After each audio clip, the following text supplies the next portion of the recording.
নমস্কার বন্ধুরা, পম্পার কিচেনে আপনাদের সকলকে স্বাগত।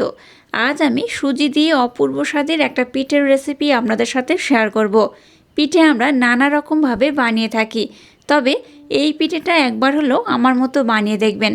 একদম সহজ পদ্ধতিতে বানানো এই পিঠেটা যাকে বানিয়ে খাবেন সেই আপনাকে ভীষণ প্রশংসা করবে, আর একবার খেলে দেখবেন বারবার বানাতে ইচ্ছে হবে। তাহলে চলুন দেরি না করে আজকের এই নরম তুলতুলে পিঠের রেসিপিটা দেখে নেওয়া যাক। আজকে যে পিঠের রেসিপি আপনাদের সাথে শেয়ার করব তার জন্য দেখুন, প্রথমে আমি নিয়ে নিয়েছি সুজি। বড় কাপের মাপ করে 1 কাপ এখানে সুজি ব্যবহার করছি। এর মধ্যে দিয়ে দেবো 2 চামচ ময়দা, খুব বেশি নয়, 2 চামচ ময়দা দিলেই হবে। আর যতটা সুজি ব্যবহার করেছি তার ঠিক অর্ধেক দিয়ে দেবো আতপ চালের গুঁড়ি। গোটা আতপ চাল এখানে ব্যবহার করার দরকার নেই, আতপ চালের গুঁড়ি এইভাবে ব্যবহার করলেই হবে। দিয়ে দেবো অল্প একটু লবণ। এবার সমস্ত শুকনো উপকরণ এইভাবে একটু নাড়াচাড়া করে আমি মিক্সড করে নেব। সমস্ত উপকরণ দেখুন খুব সুন্দর করে নাড়াচাড়া করে মিক্সড করে নিয়েছি। এবার দেখুন ওই কাপের মাপ করে এখানে আমি জল দিয়ে দেব।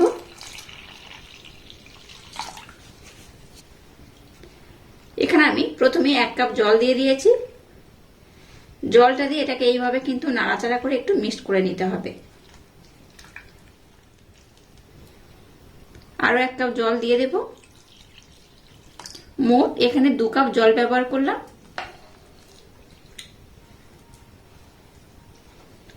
সমস্ত উপকরণ যে কাপ নিয়েছি বা আপনারা যদি অন্য কোনো পাত্র নেন সেই পাত্রের মাপ করেই কিন্তু আমি যেভাবে মেপে ব্যবহার করলাম এইভাবেই ব্যবহার করবেন, তাতে করে কিন্তু আজকের পিঠের রেজাল্টটা পারফেক্ট হবে। এবার সম্পূর্ণ মিশ্রণটাকে দেখুন এইভাবে নাড়াচাড়া করে খুব সুন্দর করে কিন্তু মেখে নিতে হবে। সমস্ত উপকরণ দেখুন খুব সুন্দর করে আমি ব্লেন্ড করে নিয়েছি। এবার আমি মিশ্রণটাকে 10 থেকে 15 মিনিট কিংবা আধা ঘন্টার জন্য রেস্টে রেখে দেব। আধা ঘন্টার জন্য রেস্টে রেখে দিলে এই পিঠের রেজাল্টটা কিন্তু দুর্দান্ত হবে। আপনাদের হাতে কম সময় থাকলে 10 থেকে 15 মিনিটের জন্য রেস্টে রাখলেও হবে, আর যদি একটু বেশি সময় দিয়ে রেস্টে রাখেন তাতে করে পিঠেটা বেশি ভালো হয়। তো যাই হোক, দেখুন মিশ্রণটাকে আমি খুব সুন্দর করে এইভাবে মেখে নিয়েছি বা ব্লেন্ড করে নিয়েছি। এবার এটাকে আমি আধা ঘন্টার জন্য রেস্টে রেখে দিলাম। তারপর নেক্সট টাইম আপনাদের সাথে শেয়ার করব। আধা ঘন্টার জন্য মিশ্রণটাকে আমি রেস্টে রেখে দিয়েছিলাম। দেখুন সুজিটা কিন্তু অনেকটাই জলটাকে অ্যাবজর্ব করে নিয়েছে। আর দেখুন অনেকটাই কিন্তু ঘন হয়ে গেছে, আরো আগের থেকে অনেকটা টাইট হয়ে গেছে, দেখে বুঝতেই পারছেন কেমন ঘনত্ব হয়েছে। তো যাই হোক, এবার চলুন নেক্সট টাইম আপনাদের সাথে শেয়ার করব। এবার একটা মিক্সির জার আমি নিয়ে নিয়েছি। এর মধ্যে কিছুটা করে আমি দিয়ে দেব। যেহেতু মিক্সির জারটা ছোট তাই আমি অল্প অল্প করে দিয়ে দেব এখানে। এবার এখানে মিল্ক পাউডার মানে গুঁড়ো দুধ দিয়ে দেবো 2 থেকে 3 চামচের মতো। যতবার ব্লেন্ড করবেন ততবার 1 চামচ দিলেই হবে। প্রথমবারেই আমি একেবারে 3 চামচ দিয়ে ব্লেন্ড করে নেব। যেহেতু মিল্ক পাউডার দিয়েছি তাই মিশ্রণটা অনেকটা ঘন হবে, তার জন্য অল্প একটু আমি জল এখানে অ্যাড করে দিলাম। এবার এটাকে আমি একদম মিহি করে খুব সুন্দর করে ব্লেন্ড করে নেব। মিশ্রণটাকে দেখুন খুব সুন্দর করে ব্লেন্ড করে নিয়েছি। এবার এই পাত্রের মধ্যে মিশ্রণটাকে আমি ঢেলে নেব, আর একইভাবে সম্পূর্ণ মিশ্রণটাকে আমি খুব সুন্দর করে ব্লেন্ড করে নেব। দেখুন সম্পূর্ণ মিশ্রণটাকে আমি খুব সুন্দর করে ব্লেন্ড করে নিয়েছি, দেখে বুঝতেই পারছেন। আর ঘনত্বটা কেমন হবে সেটা আমি একটু পরে দেখিয়ে দেব। তো তার আগে এখানে আমি একটা উপকরণ অ্যাড করব।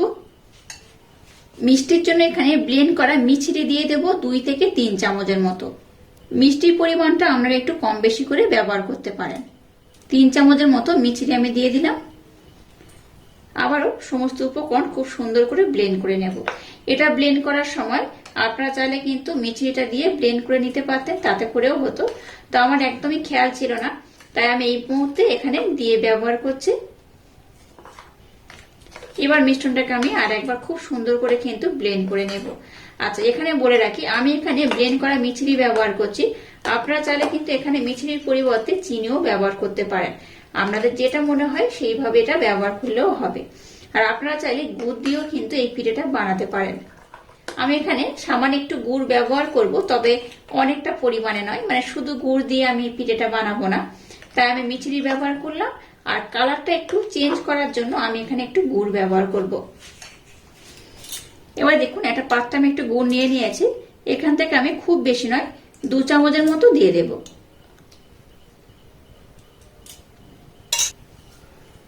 দু চামচের মতো এই গুড়টা ব্যবহার করলে কি হবে, কালারটা কিন্তু একটু চেঞ্জ হয়ে যাবে আর একটা সুন্দর স্মেলও হবে।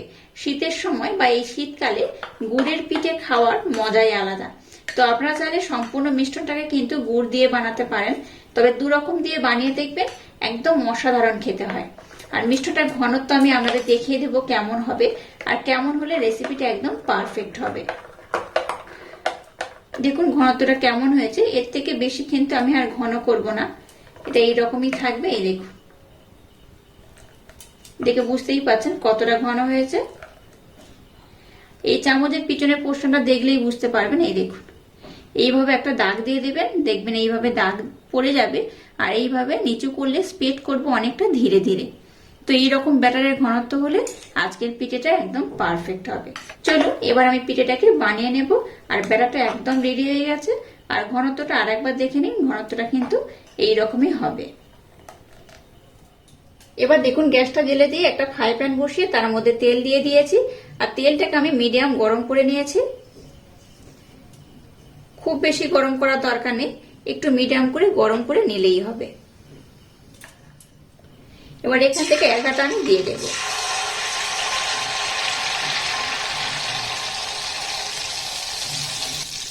আমি একটু ছোট ছোট করে বানাচ্ছি, খুব বড় বানাবো না।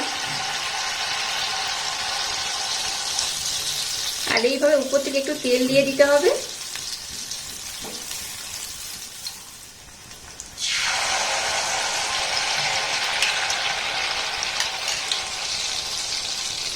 দেখেই বুঝতে পারছেন আজকে আমি বানাবো মালপোয়া। এই মালপোয়াগুলো দেখতেও সুন্দর হয়, খেতেও কিন্তু অপূর্ব লাগে। মালপোয়াগুলো আমি খুব বড় করে বানাবো না, একটু ছোট্ট ছোট্ট করে বানাবো, তাতে করে দেখতে ভালো লাগবে, খেতেও কিন্তু খুব সুন্দর হবে। এইভাবে উপর থেকে তেল দিয়ে দেব। আপনারা চাইলে কিন্তু একদম ডুবো তেলে এটাকে ভাজতে পারেন, তবে একদম ডুবো তেলে আমি ভাজবো না, অল্প তেলে দিয়ে এইভাবে আমি সুন্দর করে ভেজে নেব। এটা দেখুন অটোমেটিক কিন্তু ফ্রাই প্যান থেকে ছেড়ে যাচ্ছে, দেখে বুঝতেই পারছেন। এবার এটাকে উল্টে পাল্টে কিন্তু খুব সুন্দর করে ভেজে নিতে হবে।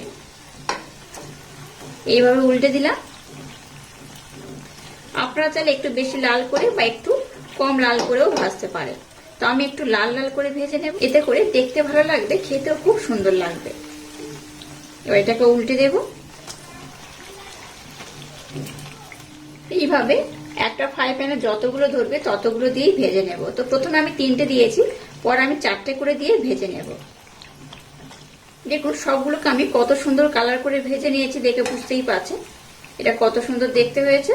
এই দেখুন কত অপূর্ব দেখতে লাগছে। এইভাবে একবার হলেও ট্রাই করবেন, আশা করছি বাচ্চা থেকে বড় সবাই ভীষণ পছন্দ করবে আর খুব মজা করে খাবে। এবার এগুলোকে আমি উঠিয়ে নেব। আর এই একইভাবে কিন্তু আমি সবগুলোকে সুন্দরভাবে বানিয়ে নেব। আবার আমি দিয়ে দেব।